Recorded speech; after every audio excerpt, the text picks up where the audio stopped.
चला, आज होतं आमच्या चाळीचं हळदी कुंकू आणि हळदी कुंकवासाठी चालली होती एवढी सारी तयारी. मस्त प्रत्येकानं आपलं आपल्या घरापुढचं अंगण झाडून पुसून घेतलं होतं. मस्त रांगोळ्या काढल्या गेल्या होत्या, टेबलही मांडली होती, पूजाही करायची होती. सर्व काही तयारी चालली होती आणि येणाऱ्या लोकांचं सुस्वागतम लिहिलं होतं येणाऱ्यांसाठी. आणि आम्ही काढली होती रांगोळी. ही बघा, आम्ही काढलेली रांगोळी होती. हळदी कुंकू म्हणलं किती उत्साह असतो.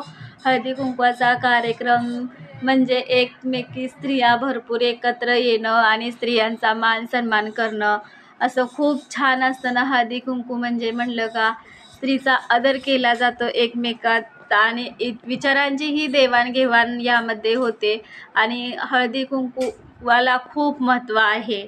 त्यामुळे हळद म्हणजे आरोग्य वाढवणारे असते आणि कुंकू म्हणजे स्त्री शक्तीचं ताकद असते. आणि हे बघा, सगळं झाल्यानंतर माझा असा मेकअप झाला होता आणि मी अशी तयारी केली होती. आता मला पूजा करून घ्यायची होती आणि पूजा झाल्यानंतर आम्हाला मस्त आरती करायची होती. आरती झाल्यानंतर हळदी कुंकवाला लेडीज येणारे होत्या, मग त्याच्यासाठी म्हटलं चला, मग आता पूजा तर झाली, आरती पण झाली चालली होती. मग आरती झाल्यानंतर लेडीज आल्यानंतर त्यांना हळदी कुंकू द्यायचं होतं. असं मस्त छान वाटत होतं की इतकं भारी सगळ्याजणी मस्त नटून थटून प्रत्येक छान छान ह्याच्यात तयार झाले होते. आणि ही बघा, आमच्या मैत्रिणी सगळ्या मस्त प्रत्येकजण एक एक वाण घेऊन डान्स करायचा चालला होता, गाणं म्हणायचं चाललं होतं. खूप एन्जॉय होता. आणि ह्या आमच्या इथं निवडून आलेल्या पहिल्यांदा नगरसेविका, त्यांनाही आम्ही हळदी कुंकवाला मंत्र दिलो आणि त्याही आमच्यासाठी थोडासा वेळ काढून आल्या होत्या.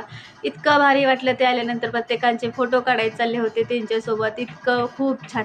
आणि खरं तर हळदी कुंकू केल्यामुळे आपल्या घरात सकारात्मक ऊर्जा प्रवेश करते आणि कायमस्वरूपी आपल्या घरातील वातावरण शुद्ध आणि पवित्र राहतं आणि सगळं काही छान वाटतं. म्हणून फायनली आमचं असं हळदी कुंकू झालं होतं. तुमचं कसं झालं होतं ते नक्की